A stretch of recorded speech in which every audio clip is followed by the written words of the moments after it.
Final ടൈമിലേക്കൊക്കെ വരുമ്പോൾ പ്രത്യേകിച്ച് board എക്സാമൊക്കെ എഴുതേണ്ട കുട്ടികളുള്ള വീടുകളിലൊക്കെ ചൂടുയരും, താപനില ഉയരുന്നു, ടെൻഷൻ കൂടുന്നു, സ്ട്രെസ്സ് കൂടുന്നു. പിന്നെ പേരൻസും കുഞ്ഞുങ്ങളും തമ്മിൽ ഭയങ്കര വഴക്കുകളൊക്കെ ഉണ്ടാകുന്നു. സ്കൂളും ഭയങ്കരമായിട്ട് ടെൻഷനിലാവുന്നു. എല്ലാവരും പൊതുവേ ഒരു ടെൻഷനൊക്കെ ഉണ്ടാക്കി എടുക്കുന്ന, ഒരുപാട് ഉൽപ്പാദിപ്പിക്കുന്ന ഒരു സമയമാണ്. പ്രത്യേകിച്ച് എക്സാമുമായിട്ട് ബന്ധപ്പെട്ടിട്ടുള്ള ക്ലാസ്സുകളൊക്കെ ഞാനിപ്പോൾ പല സ്ഥലങ്ങളിലും എടുത്തുകൊണ്ടിരിക്കുന്നു. പേരൻസും കുട്ടികളും ഒരുമിച്ചിരുന്ന്, ടീച്ചേഴ്സും ഒക്കെ ഒരുമിച്ചിരുന്ന് ഇത്തരം ക്ലാസ്സുകളൊക്കെ അറ്റൻഡ് ചെയ്യുന്നതാണ് ഇന്നത്തെ കാലത്ത് ഏറ്റവും നല്ലത്. അതെല്ലാവർക്കും അങ്ങോട്ടും ഇങ്ങോട്ടും ഒന്ന് ക്രമീകരിക്കാനും തിരുത്താനും രൂപാന്തരപ്പെടാനും ഒക്കെയുള്ളൊരവസരം ഉണ്ടാകും. അത്തരം ക്ലാസ്സുകളൊക്കെ എല്ലായിടത്തും ഉണ്ടാവട്ടെ. എല്ലാവർക്കും കൂടുതൽ സമാധാനവും സന്തോഷമൊക്കെ ഈ പരീക്ഷാക്കാലത്ത് ലഭിക്കട്ടെ. അതിനെക്കുറിച്ചാണ് ഈ വീഡിയോ സംസാരിക്കുന്നത്.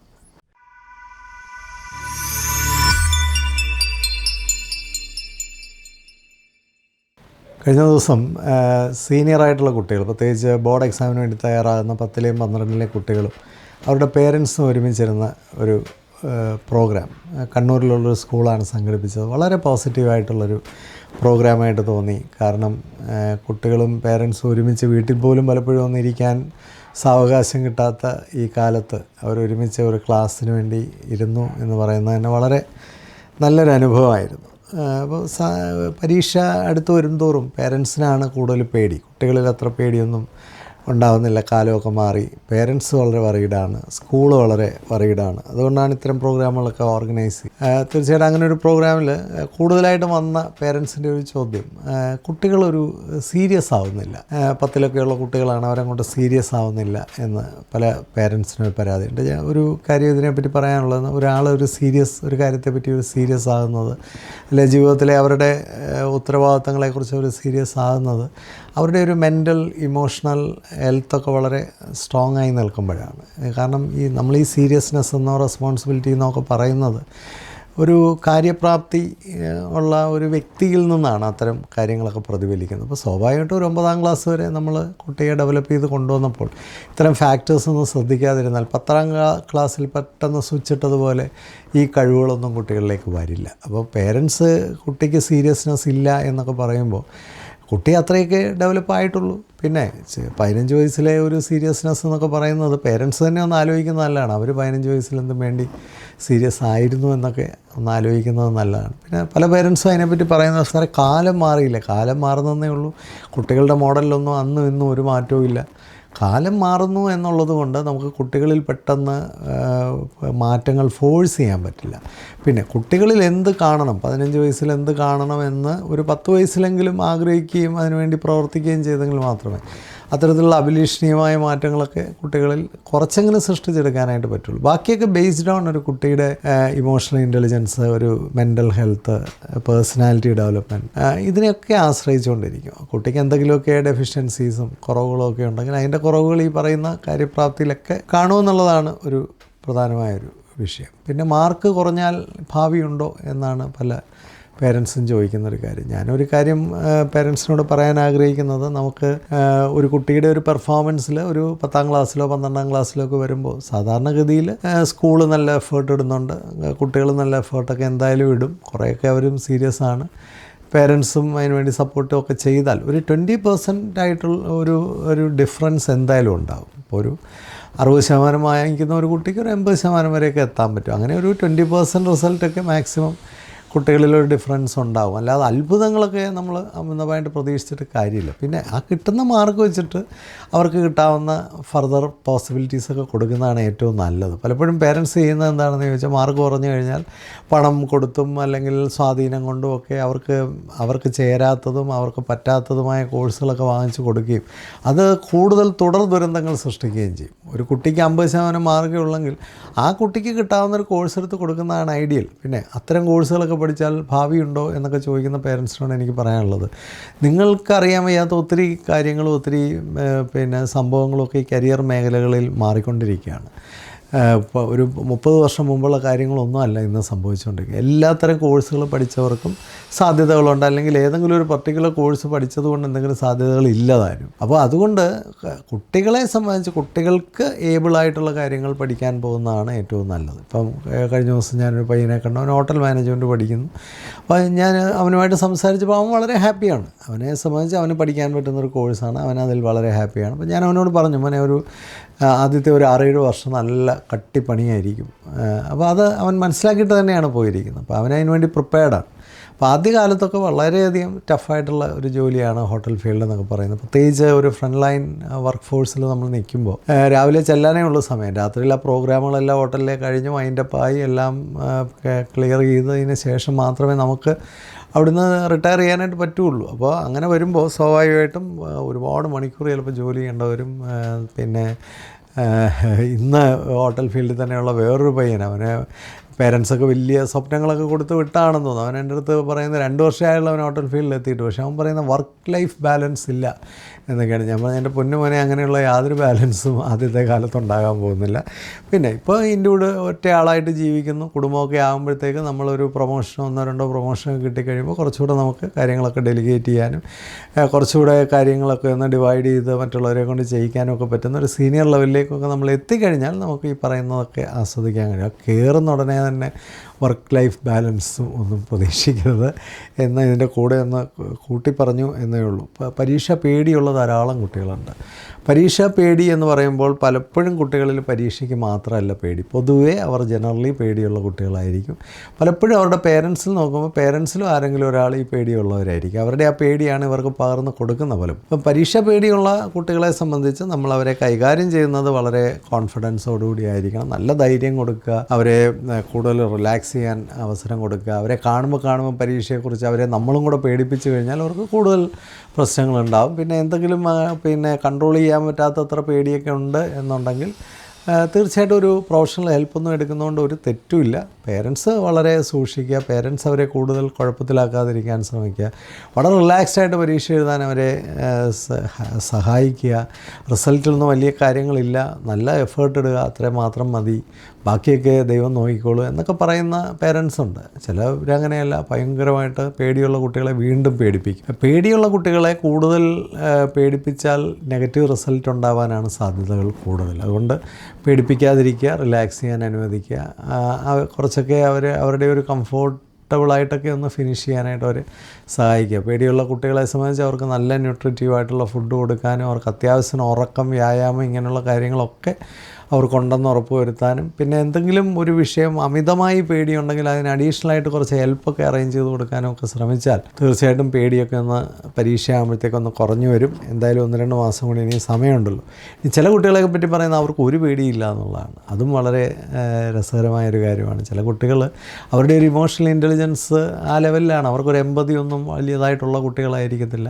അവരെ സംബന്ധിച്ച് അവർക്കെല്ലാം ഒരുപോലെയുള്ളൂ. പരീക്ഷ വന്നാലും ഒരുപോലെയുള്ളൂ, പരീക്ഷ ഇല്ലെങ്കിലും ഒരുപോലെയുള്ളൂ. അങ്ങനെയുള്ള കുട്ടികൾ അത് പെട്ടെന്നുണ്ടാകുന്നതല്ല. ചെറിയ പ്രായം മുതലേ അത്തരം കുട്ടികൾ ഒന്നിനോട് റെസ്പോണ്ട് ചെയ്യാത്ത, ഒന്നിനോട് ഒരു റെസ്പോൺസിബിലിറ്റി ഏറ്റെടുക്കാത്ത കുട്ടികളാണ്. അവർക്ക് പരീക്ഷ വരുമ്പോഴും എല്ലാം ഒരുപോലെ തന്നെയുള്ളൂ. പിന്നെ അവരെ കുറേയൊക്കെ പേരൻ്റൽ ടൈം കൂട്ടുന്നത് നന്നായിരിക്കും. പരീക്ഷയൊക്കെ അടുത്ത് വരുമ്പോൾ പേരൻസ് കൂടുതൽ പ്രസൻസ്, അവരുടെ ഒരു അവൈലബിലിറ്റിയും പ്രസൻസും ഒക്കെ കൂടുതൽ, പ്രഷറല്ല കൊടുക്കേണ്ട, പ്രസൻസാണ് കൂടുതലായിട്ട് വീട്ടിലൊക്കെ കൊടുക്കാമെങ്കിൽ, ആരെങ്കിലും ഒരാളെങ്കിലും കുറച്ച് സമയം അവരോടൊപ്പമൊക്കെ ചിലവഴിക്കാമെങ്കിൽ ആ സമയത്തൊക്കെ അവർ കുറച്ചൊക്കെ ഒന്ന് ഫോക്കസ് ചെയ്ത് പഠിക്കാനൊക്കെ ശ്രമിച്ചു എന്നിരിക്കും. അതൊക്കെ നന്നായിരിക്കും. അതുപോലെ ചില കുട്ടികളെ പറ്റി പറയുന്ന ഒരു ക്ലാസ് ടെസ്റ്റ്, ചെറിയ ടെസ്റ്റുകളൊക്കെ വരുമ്പോൾ അല്ലെങ്കിൽ ചെറിയ പോർഷൻസ് മാത്രം പഠിക്കുമ്പോൾ അവർക്ക് നന്നായിട്ട് എഴുതാൻ പറ്റുന്നുണ്ട്. വലിയ പോർഷൻസുള്ള അല്ലെങ്കിൽ വളരെ വലിയൊരു പരീക്ഷ, മോഡൽ എക്സാമൊക്കെ എഴുതുമ്പോൾ അവർക്ക് തീരെ പെർഫോം ചെയ്യാൻ പറ്റുന്നില്ല. ഇപ്പോൾ പൊതുവേ കാണാൻ പഠിക്കുന്ന കുട്ടികളാണ്. ചെറിയ പരീക്ഷയ്ക്കൊക്കെ വേണ്ടി കാണാൻ പഠിച്ച് ഒപ്പിച്ചൊക്കെ നമുക്ക് വെക്കാൻ എളുപ്പമാണ്.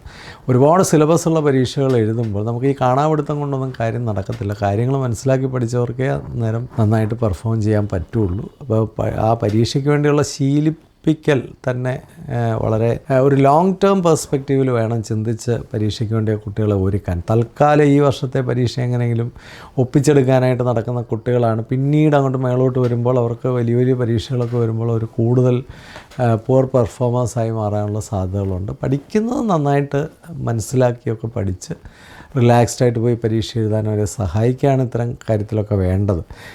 കണക്കാണ് ചില കുട്ടികളെ സംബന്ധിച്ച് വലിയ പ്രശ്നമാണ്. കണക്ക് ഒരു ജനറ്റിക്കായിട്ടും കൂടെയൊക്കെ അതിനൊരു ഇൻഫ്ലുവൻസ് ഉണ്ട്. അച്ഛനും അമ്മയിലും ഒക്കെ കണക്കില്ലെങ്കിൽ കുട്ടിയിൽ ഒരുപാട് കണക്കൊക്കെ ഉണ്ടാകാനുള്ള സാധ്യതകളില്ല. അതൊക്കെ ആഗ്രഹിക്കുന്നതിന് തെറ്റാണ്. പിന്നെ കണക്ക് തീരെ പ്രശ്നമാണെങ്കിൽ തുടർന്ന് കണക്കൊന്നും ഇല്ലാത്ത അല്ലെങ്കിൽ കണക്കിൻ്റെ വലിയ ശല്യമില്ലാത്ത കോഴ്സുകളൊക്കെ എടുത്ത് തുടർന്ന് പഠിക്കാൻ കുട്ടിയെ അനുവദിക്കുക. അതൊക്കെയാണ് നമുക്ക് ചെയ്യാവുന്നൊരു കാര്യം. തൽക്കാലത്തേക്ക് കണക്കിന് അഡീഷണൽ ആയിട്ടുള്ള ഹെൽപ്പൊക്കെ കൊടുത്ത് ആ കുട്ടിയെ പരീക്ഷയ്ക്ക് വേണ്ടി പ്രായോഗികമായി ഒരുക്കി കണക്ക് ഫിനിഷ് ചെയ്യാൻ സഹായിക്കുക.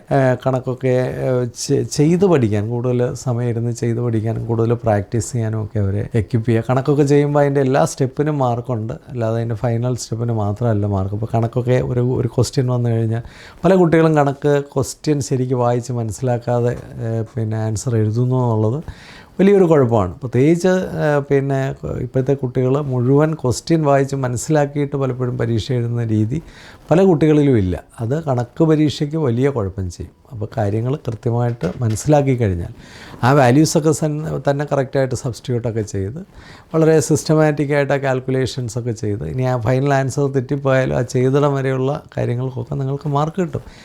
വളരെ സമാധാനത്തിലും സന്തോഷത്തുമായിട്ടും ഒക്കെ അവരെ കണക്ക് പഠിക്കാൻ അനുവദിക്കുക. അവരെ കൂടുതൽ പേടിപ്പെടുത്താതിരിക്കുകയാണ് നമുക്ക് ചെയ്യാവുന്നൊരു കാര്യം. അതുപോലെ കുട്ടികളെ പേരൻസ് പ്രത്യേകം ശ്രദ്ധിക്കേണ്ടത് ഈ പരീക്ഷാ സമയത്ത് നല്ല ആഹാരം കൊടുക്കാൻ പ്രത്യേകമായിട്ട് ശ്രദ്ധിക്കുക. അതുപോലെ തന്നെ പുറത്തു നിന്നുള്ള ആഹാരം കഴിവതും ഒഴിവാക്കുക. കാരണം ഈ പാത്രമൊക്കെ കഴുകാനും മാത്രമൊന്നും വെള്ളമില്ല. അപ്പോൾ പച്ചക്കറിയും മീനും ഇറച്ചിയൊന്നും ചിലപ്പോൾ ചൊവ്വേന്നേരം കഴിയില്ല എന്നൊക്കെ വരും. അവരുടെ കുറ്റമല്ല. പക്ഷേ നമ്മുടെ പിള്ളേർക്ക് പരീക്ഷ ഉള്ളതാണ്. രോഗമൊക്കെ വന്നു കഴിഞ്ഞാൽ വലിയ കോംപ്ലിക്കേറ്റഡ് ആവും. അതുകൊണ്ട് കഴിവതും പുറത്തു നിന്നുള്ള ഭക്ഷണം കുറയ്ക്കുക. നല്ല ഭക്ഷണമൊക്കെ വീട്ടിലുണ്ടാക്കാനായിട്ട് പേരൻസ് കൂടുതൽ സമയം കണ്ടെത്തുക. ധാരാളം വെള്ളം കുട്ടികൾ കുടിക്കണം. ശുചിത്വം പ്രത്യേകമായിട്ട് പാലിക്കണം. ഈ സമയത്തൊക്കെ നന്നായിട്ട് കുളിക്കുകയും വൃത്തിയായിട്ട് നടക്കുകയും ഒക്കെ ചെയ്യുന്നുണ്ടെന്ന് ഉറപ്പുവരുത്തുക. പേരൻസ് കുറേ ക്വാളിറ്റി ടൈം കുട്ടികളോടൊപ്പം ഈ സമയം ചിലവഴിക്കേണ്ടതായിട്ടുണ്ട്. കുട്ടികൾക്ക് വ്യായാമം ഉറക്കവും വളരെ ആവശ്യമാണ്. പരീക്ഷയാണെന്ന് പറഞ്ഞ് ഉറക്കം തീരെ ഇല്ലാതിരുന്നാലും വ്യായാമം തീരെ ഇല്ലാതിരുന്നാലും വലിയ കുഴപ്പങ്ങളുണ്ടാകും.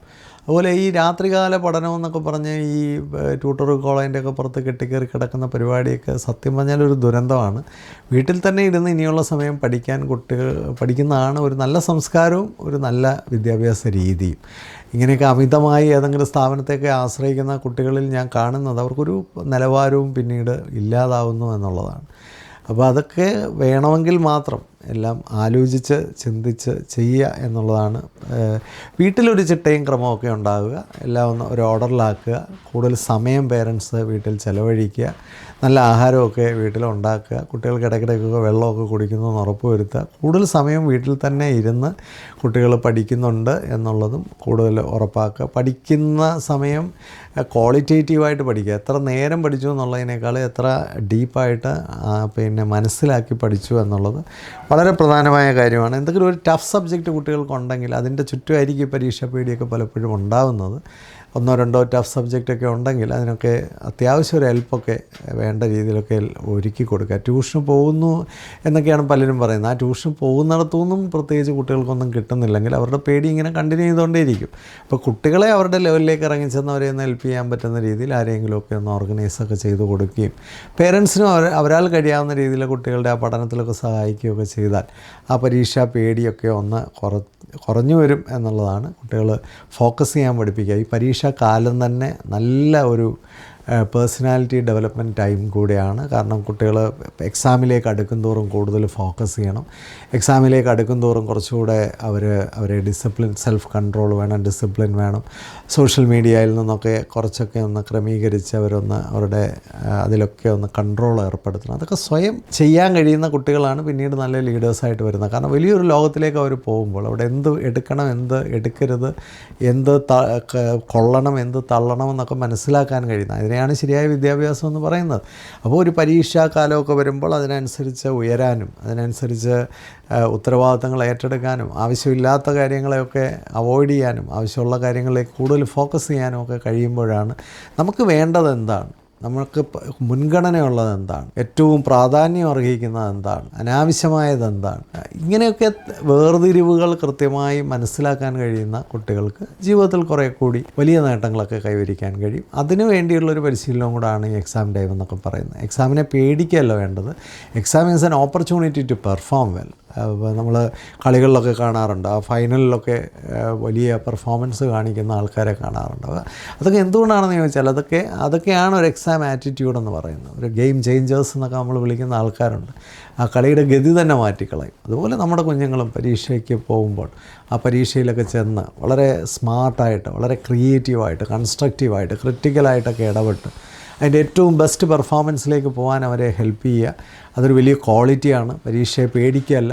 അത് നമുക്ക് ഇത്രയും വർഷം നമ്മൾ പഠിച്ചതിൻ്റെ അല്ലെങ്കിൽ ഇത്രയും കാലം നമ്മൾ അക്വയർ ചെയ്ത നോളജിൻ്റെ ഒരു പെനൽറ്റിമേറ്റ് ടെസ്റ്റാണ്.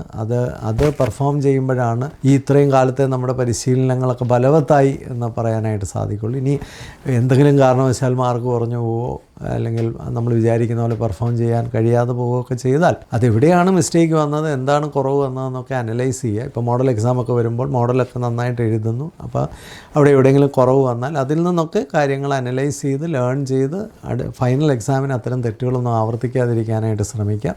പിന്നെ കൂടുതൽ കുട്ടികളെ പേടിപ്പിക്കുന്നത് കൊണ്ടോ കൂടുതൽ എപ്പോഴും പടി എന്ന് പറഞ്ഞാൽ അവരുടെ പുറകിൽ നടക്കുന്നതുകൊണ്ടോ കാര്യമില്ല.